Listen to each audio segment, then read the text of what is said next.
Ko'pchilik kommentariyamda hamda lichkalarimda yosharish retseptlarini ham ayting deyapti. Zo'r retsept aytaman. Bu kitoblarda ham yozilmagan, internetlarda ham yo'q. Aytaman va eshitib oling. Buni ovqatdan 1 soat keyin iste'mol qiling. Kechqurun, albatta, kechqurun organizm dam oladi, shunda juda zo'r ta'sir qiladi.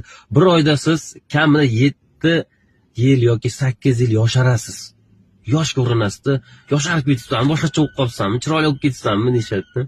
Aytaman, ajinlarda terini elastikligi xuddi yosh bolada teri bo'lib qolish uchun retsept yozib oling, videoni saqlanib qo'ying. Qarang, chiya urug'ini bitta kichkina qoshiqda chiya urug'idan 100 gram anor suviga 2 chiya urug'ini solib qo'yasiz, kichkina qoshiq solib va shuni yarim soat turadi.